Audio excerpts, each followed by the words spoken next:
خلينا نركز على 5 أشياء مهمة جدا كيف الإنسان يحصن نفسه ويبدأ بنفسه. جميل وعلا.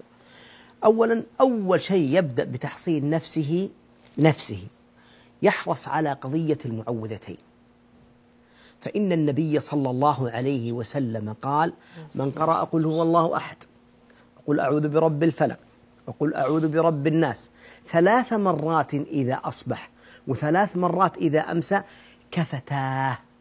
كفتاه من كل شيء. الله أكبر. احنا نبدأ الآن. 1 أولا المعوذتين كفتاه.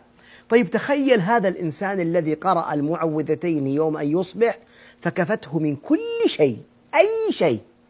طيب النبي صلى الله عليه وسلم أمرنا أننا دبر كل صلاة أن نقرأ المعوذتين. نعم. فتخيل هذا الإنسان قرأ المعوذتين وهو محصن كفتاه حتى المساء. فتخيل هذا الرجل صلى ثم قرأ المعوذتين 5 مرات.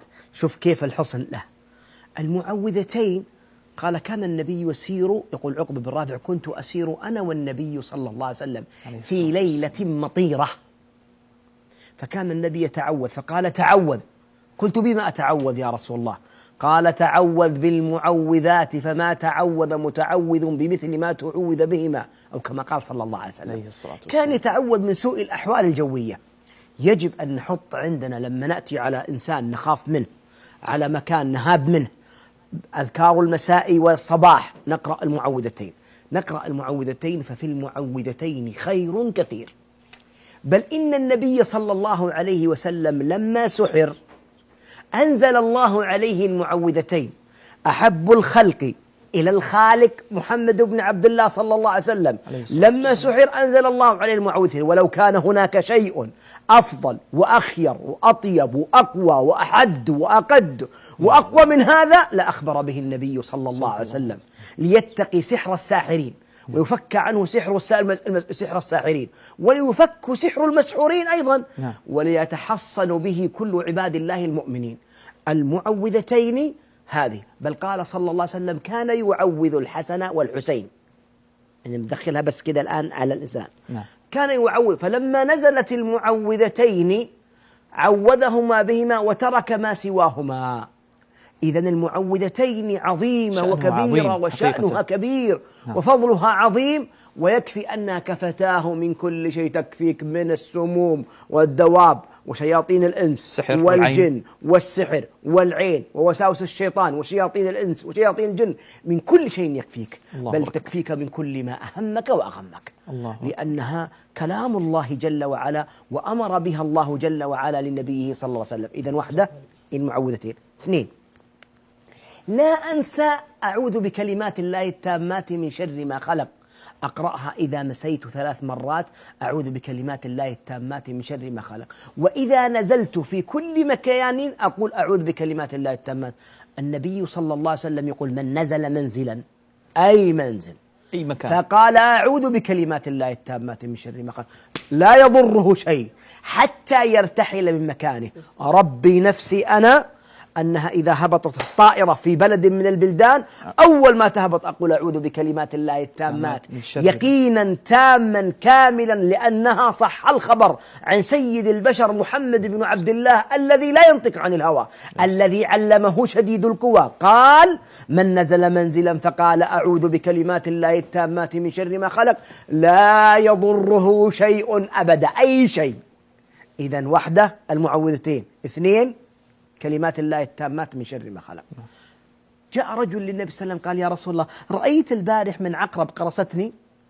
قال: لو قلت أعوذ بكلمات الله التامات من شر ما خلق ما ضرتك. ما قال ما قرصتك، قال ما ضرتك، فإنه لن يضرك شيئا بإذن الله. خلاص. 2 الثالثة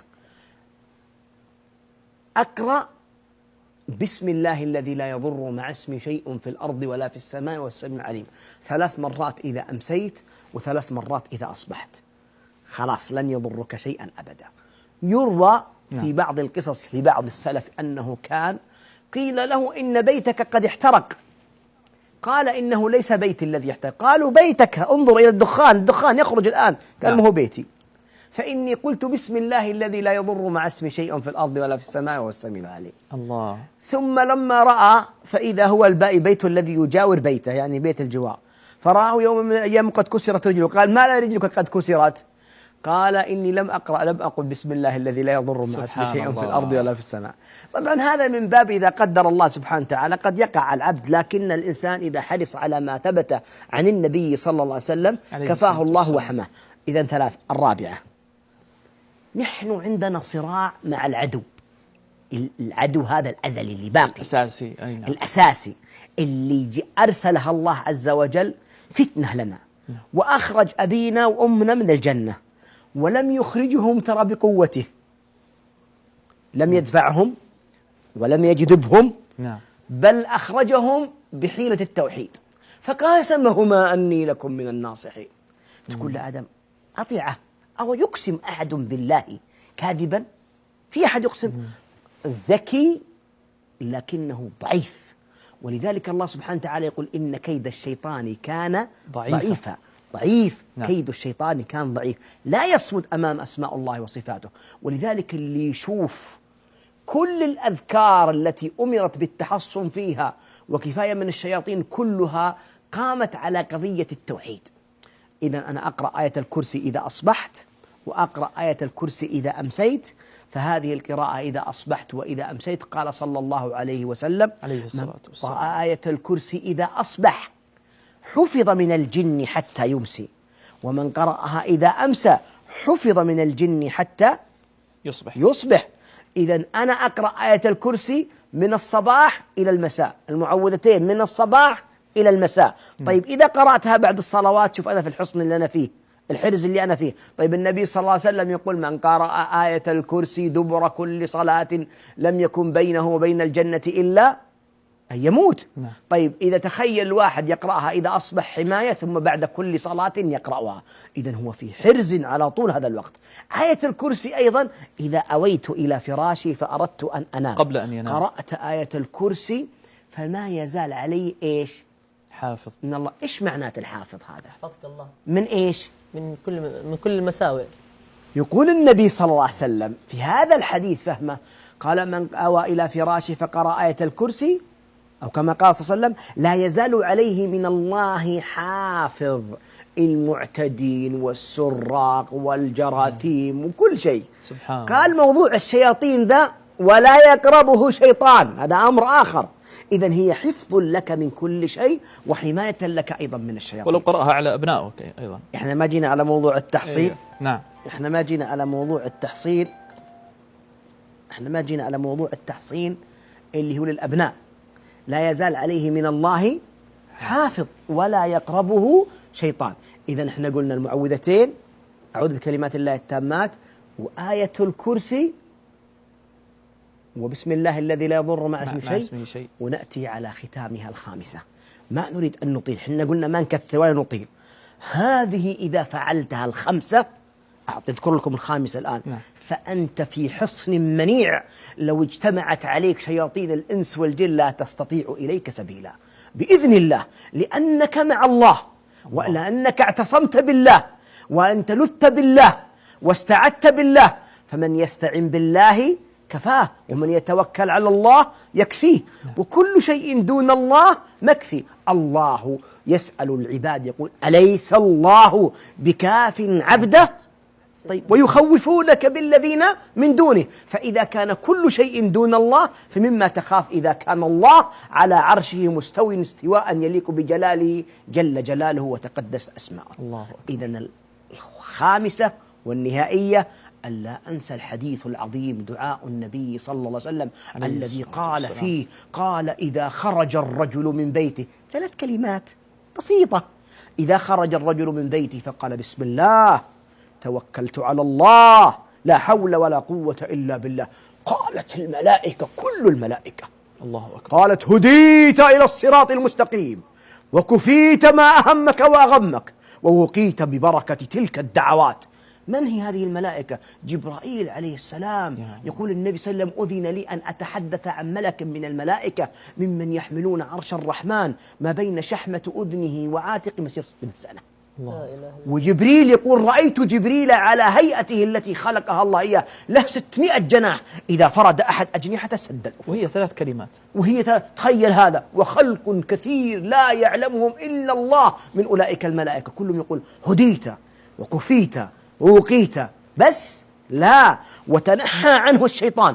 ثم يأتي شيطان آخر يريد أن يتمكن من هذا المتحصن، يقول له الأول لا، وين ذاهب؟ ما ظنك برجل قد هدي وكفي ووقي. الله. هديت إلى الصراط المستقيم، كفيت ما أهمك وأغمك، ووقيت ببركة تلك الدعوات. وش هالدعوات ذي؟ بسم الله توكلت على الله، أعظمها وأكبرها وأخيرها وأفضلها وأطيبها وأزكاها وأحلاها هو الله. لا إله إلا الله. بسم الله. اللي يقول ابن القيم كل كمال وكل جمال وكل فضل وإحسان وخير وبر فهو منه وله.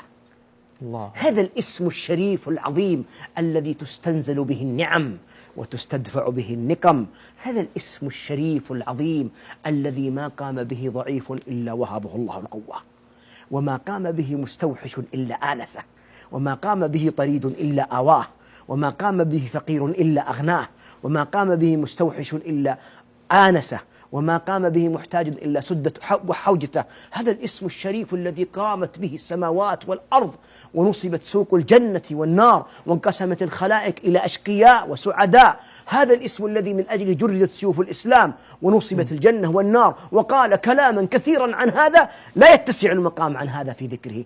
هذا واحد منها، بسم الله.